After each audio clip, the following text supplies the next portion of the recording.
주께로 나오라. 영원하신 주께 나오라. 사랑으로 안아주시는 변함없으신 나의 주. 할렐루야. 주님의 이름으로 사랑하고 축복합니다. 이 시간 우리 마음을 모아 주님을 찬양하는 시간을 갖도록 하겠습니다. 함께 부르실 찬양은 햇살보다 밝게, 함께 찬양하시겠습니다.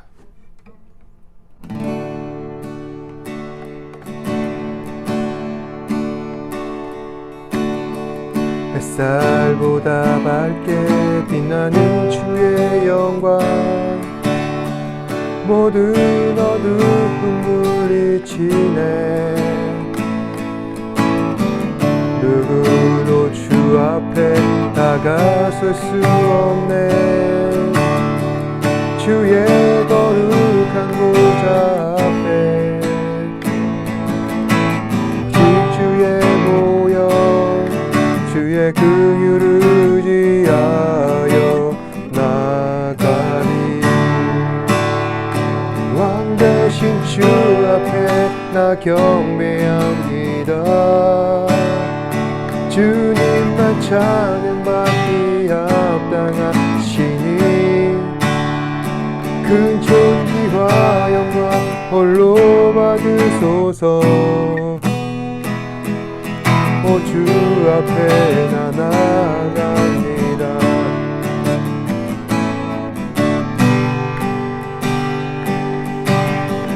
햇살보다 밝게 빛나는 주의 영광, 모든 어둠을 물리치네. 누구도 주 앞에 다가설 수 없네. 주의 거룩한 보좌 앞에 주의 모여 주의 긍휼을 의지하여 나가리. 왕 대신 주 앞에 나 경배합니다. 주님만 찬양받기 합당하시니 큰 존귀와 영광 홀로 받으소서. 오 주 앞에 나 나갑니다. 왕 대신 주 앞에 나 경배합니다. 주님만 찬양받기 합당하시니 큰 존귀와 영광 홀로 받으소서. 오 주 앞에 나 나갑니다. 오 주님 내가 나갑니다. 오 주님 내가 나갑니다.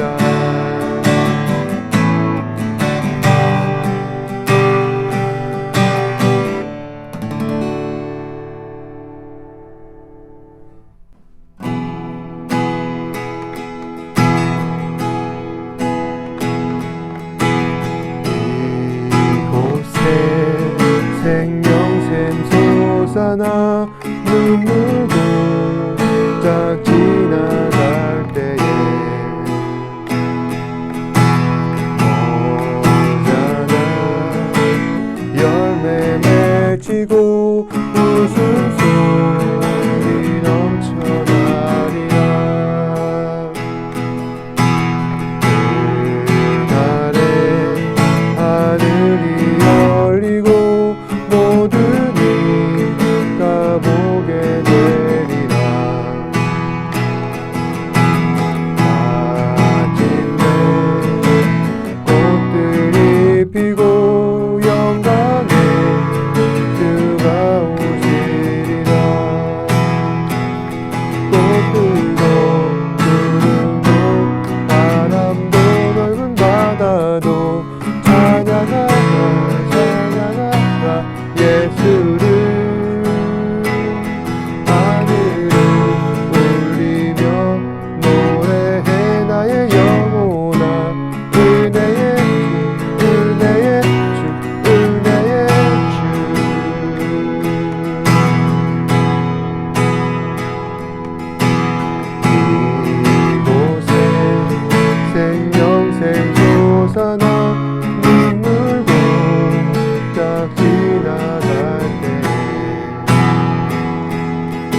품 안에 남긴 주님의 길로 인도하소서.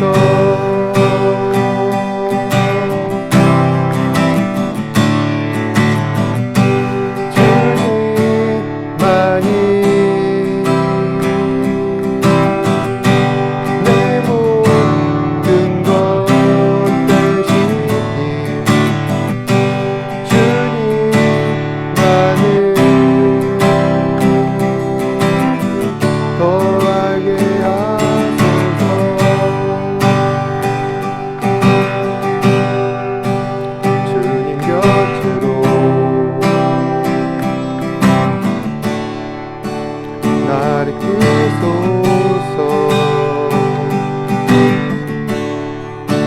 모든 것 다 드리니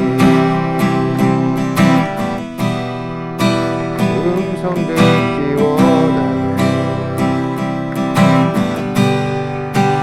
나의 찬송만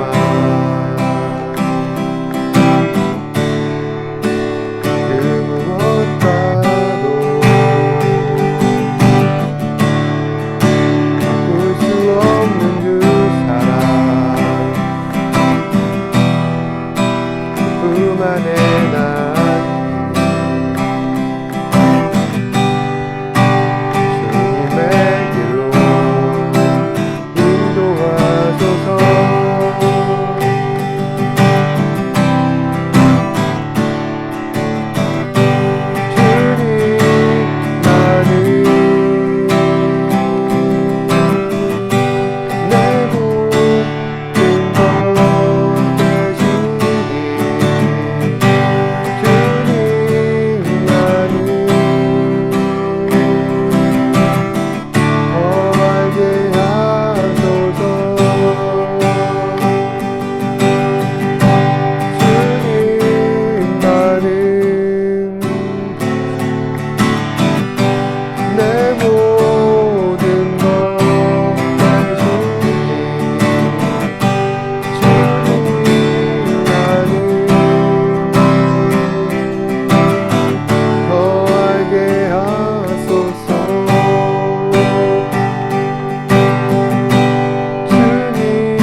내게로부터 눈을 들어 주를 보기 시작할 때 주의 일을 보겠네.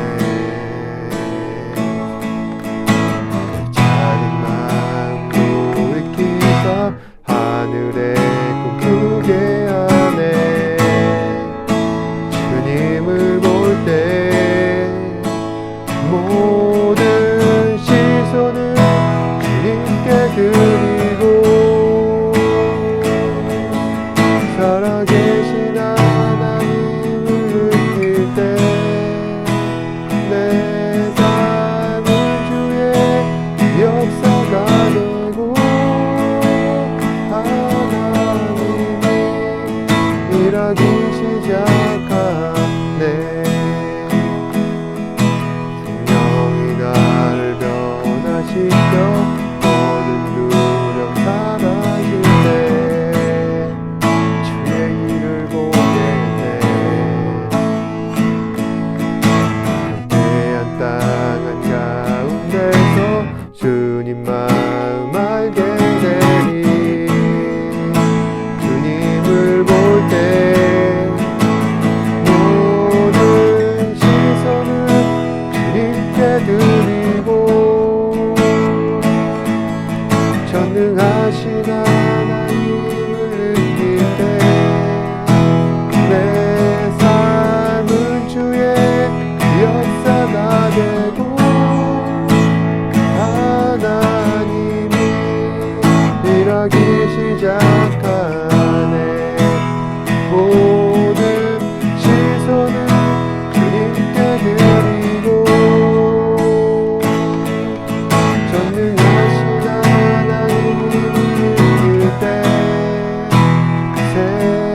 제가 예전에 이런 얘기를 들었었는데 주일날에 어떤 사람이 교회를 가는 길에 자신의 아내에게 이런 얘기를 했다고 합니다.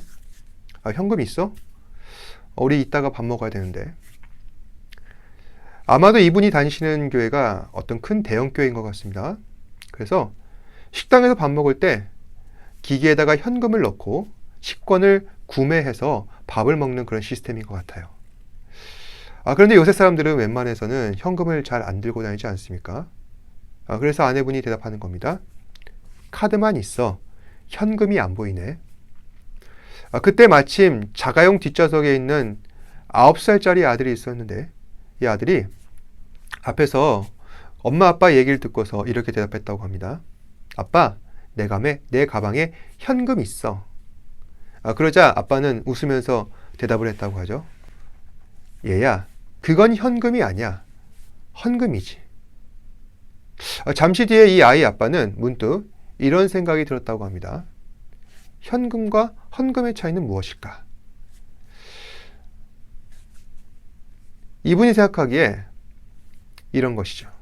믿음 없는 사람에게는 없을 그러한 헌금과 현금의 차이가 우리에게는 분명히 존재한다는 것입니다. 같은 돈이지만은 헌금으로 생각하는 순간 그건 이미 내 것이 아니죠. 하나님께 올려드려야 할 예물이 되는 것입니다. 그런데 이것이 그저 돈뿐만이 아닙니다. 우리의 삶의 모든 부분들은 전부 다 하나님께 속해 있습니다. 물론 하나님께서는 과도하게 우리에게 많은 것을 요구하시는 그런 분이 아니십니다. 그럼에도 우리 마음속에는 적어도 이러한 기본적인 생각이 깔려 있어야 한다는 것이죠. 내가 하나님께 속했다. 나는 하나님의 피조물이다. 이러한 삶의 고백들이 있어야 한다는 것입니다. 그럼에도 불구하고 사람들은 착각합니다. 내가 드릴 부분만 하나님께 드리면 된다. 그걸로 충분하지 않느냐. 오늘 말씀은 제가 방금 들었던 봉헌의 참 의미에 대해서 한 번쯤 생각해 보게 하는 잠언에 기록되어 있는 대표적인 성경 구절이라 할 수 있습니다. 오늘은 봉헌이라는 주제 안에서 이 해당되는 본문 이 한 구절만 함께 읽었지만 사실 오늘 말씀은 잠언 3장 1절부터 10절까지 한 뭉텅이로 이해하셔야 하고 그 전체적인 맥락 안에서 9절에서 10절 의미가 무엇인지 해석해내야 한다는 것입니다. 먼저 1절 함께 읽지는 않았는데 잠언 3장 1절에 보시면은 잠언 기자는 이렇게 이야기합니다. 나의 법을 잊어버리지 말라. 내 마음으로 나의 명령을 지키라. 여러분, 이 말씀의 의미는 무엇일까요? 이 본문은 참 지혜란 무엇인가에 대해 이야기하고 있는 것입니다. 근데 주님께서 말씀하시길 하나님의 법을 잊어버리지 않는 것, 마음으로 하나님의 명령을 지키는 것이 바로 참 지혜인 것이며 이와 같이 행하는 사람이 바로 지혜로운 사람이다라는 것입니다. 이와 같은 이야기를 3절 본문에서도 같이 하고 있죠. 인자와 진리가 내게서 떠나지 말게 하고 그것을 내 목에 매며 내 마음판에 새기라. 하나님께서는 이 지혜자에게 진리를 마음판에 새기라 하였습니다. 그 진리를 내 목에 매라 하십니다. 내 목에 매라는 것은 마치 아끼는 넥클리스를 애지중지하면서 우리가 목에 걸고 다니듯이 우리의 일상 속에 늘 항상 말씀을 가까이 하라는 것입니다. 그래서 1절부터 3절까지 잠언 기자는 우리로 하여금 말씀 중심의 신앙생활이 얼마나 중요한지 거기에 대해서 강조하고 있는 것입니다. 그런데 왜 우리는 이렇게 말씀을 강조하는 걸까요? 한국 기독교는 오직 말씀만 잘 지키면 된다. 항상 왜 이렇게 말씀을 강조하는 걸까요? 말씀이 곧 하나님이시기 때문입니다. 따라서 말씀 중심의 신앙생활을 하고 있는 사람들은 그 사람이 바로 하나님을 정말로 신뢰하는 사람인 것이며 정말 하나님을 경외하는 사람이기에 내가 하나님을 정말로 사랑한다면 우리는 결코 말씀을 무시하거나 거기서 멀어질 수가 없다는 것입니다. 그러면 말씀 중심의 이와 같은 신앙생활이 우리 본문 오늘 함께 읽었던 봉헌에 관한 내용과 어떠한 일치점이 있느냐? 여러분, 말씀이 강조하는 것은 무엇이죠? 말씀을 믿으라는 것입니다. 자, 그러면은 봉헌이 나타내는 것은 무엇입니까? 말씀을 믿음으로 인해서 우리가 나타날 수밖에 없는 당연한 반응입니다. 다시 말씀드리자면은 하나님께서 우리에게 믿음을 선물로 주셨는데 그에 따른 우리의 반응, 그 행위가 나타나야 한다는 것입니다. 제가 예전에 예배를 드리면서 그런 얘기를 한 적이 있었는데 첫째 아들과 둘째 아들 그런 얘기를 한 적이 있습니다. 기억은 안 나실지 모르겠지만 이제 아버지가 두 아들에게 각자 명령을 내립니다. 뭐 심부름을 시켰겠죠. 그럴 때 첫째 아들은 이렇게 답했다고 합니다. 네, 알았어요. 근데 대답은 했는데 대답한 대로 안 합니다. 그러니까 그 상황만 내가 아버지의 명령을 지키지 않는다면은 싫어요라고 대답을 한다거나 그랬을 때 그로 인해서 내게 돌아올 아버지의 꾸중이라든지 그런 것들을 그런 것들을 회피하고자 그저 그냥 대답만 한 것입니다. 하지만 둘째 아들은 어떻게 했냐면은 귀찮은데 라면서 싫은 내색을 대놓고 하는 것이죠. 그렇지만 나중에 와서 아버지의 말씀을 되새긴 후에 아버지께서 하신 말씀대로 순종합니다. 여러분, 어느 쪽이 하나님의 말씀을 들었는가? 바로 후자 쪽이라는 것이죠. 분명히 내게 명령을 했을 때 거기에 대한 거절감 또는 싫은 내색 할 수는 있겠습니다. 사람은 누구나 다 그런 마음이 있으니까요. 그런데 결과적으로 그 말씀에 순종하고 그대로 행했다면은 그 사람이 바로 하나님 말씀에 순종한 사람입니다. 이게 반응이라는 것이죠. 물론 둘째 아들의 태도는 썩 마음에 들지 않습니다. 아버지의 말에 반항을 했으니까요. 하지만 그런 싫은 마음도 이겨내고 아버지께서 주신 그 말씀대로 반응을 보이는 것. 바로 이것이 믿음에 합당한 행위입니다. 봉헌도 마찬가지이죠.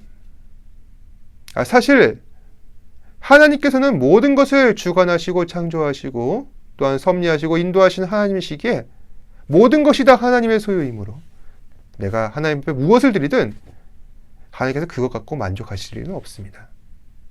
하지만 무엇을 갖고 만족하시느냐? 우리 마음의 중심을 보시고 하나님께서 만족하신다는 겁니다. 내 마음의 중심을 보실 때 주님께서는 만족하신다.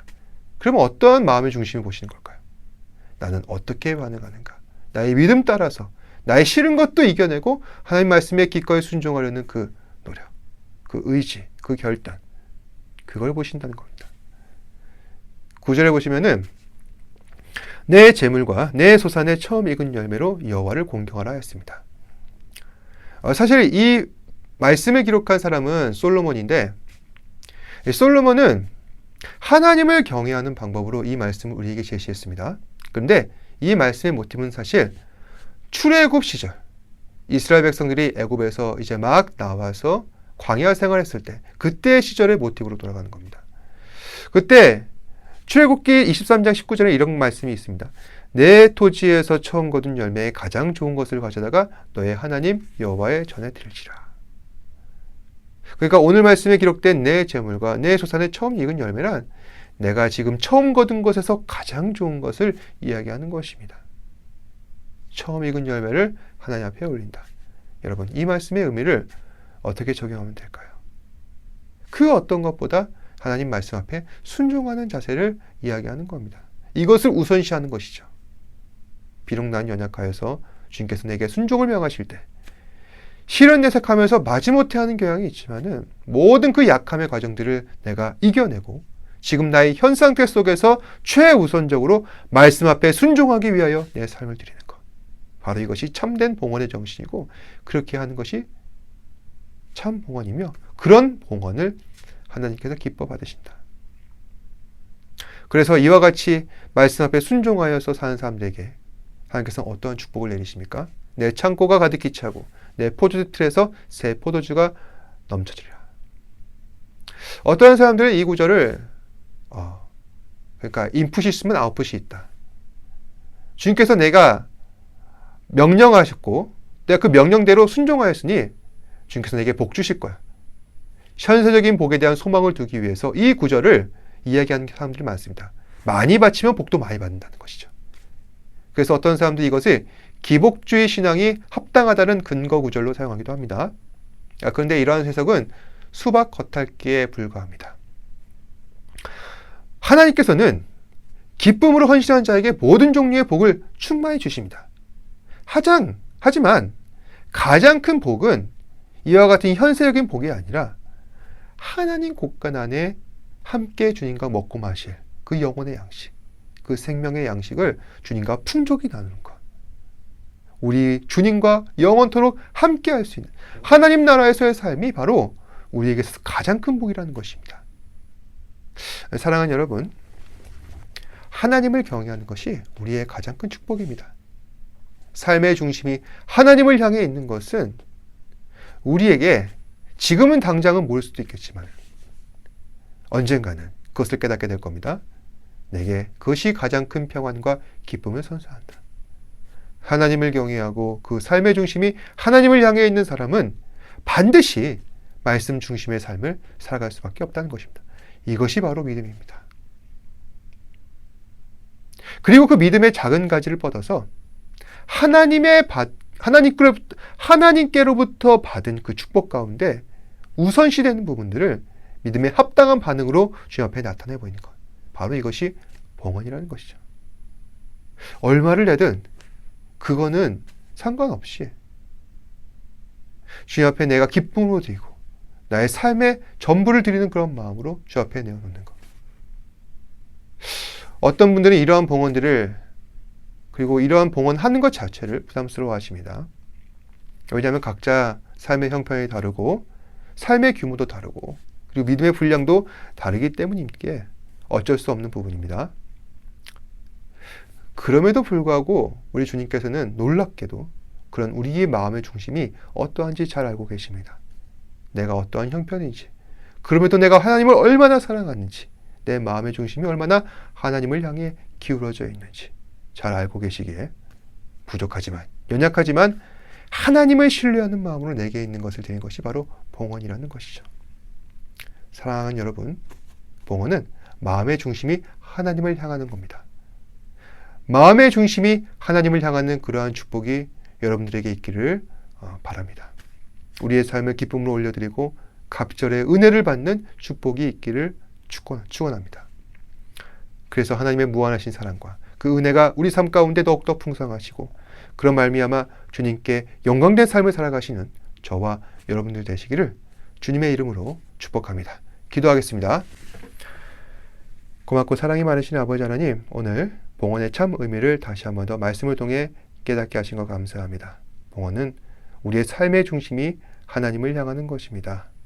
내가 얼마를 바치든 어떠한 것을 바치든 주님께서는 이미 다 갖고 계시고 우리 모든 것을 주관하신 분이시기에 흡족하지 않으시고 만족하지 않으시는 하나님이십니다. 다만 우리의 삶의 중심이 하나님을 향해 있고 나의 마음의 중심이 하나님을 향해 있다는 것을 아시고 또한 그런 마음으로 기꺼이 드리는 그러한 봉헌들을 기뻐 받으시는 하나님이신 줄로 믿습니다. 주님, 우리의 믿음이 우리의 삶이 하나님을 향할 수 있도록 인도하여 주시옵고 그래서 주 앞에 영광의 삶, 기쁨의 삶을 살아갈 수 있는 우리 사랑하는 지체들 되게 하여 주옵소서. 날씨가 매우 덥습니다. 그 가운데서도 우리 지체들 지치지 않게 하여 주시옵고 또 영육간의 강건함을 허락하셔서 하나님을 더 잘 섬길 수 있도록 믿음과 또한 하나님의 은혜를 허락하여 주시옵소서. 모든 말씀 예수님 이름으로 기도합니다. 아멘. 하늘에 계신 우리 아버지여, 이름이 거룩히 여김을 받으시오며 나라가 임하옵시며 뜻이 하늘에서 이루어진 것 같이 땅에서도 이루어지이다. 오늘 우리에게 일용할 양식을 주시옵고 우리가 우리에게 죄 지은 자를 사하여 준 것 같이 우리 죄를 사하여 주시옵고 우리를 시험에 들게 하지 마시옵고 다만 악에서 구하시옵소서. 나라와 권세와 영광이 아버지께 영원히 있사옵나이다. 아멘.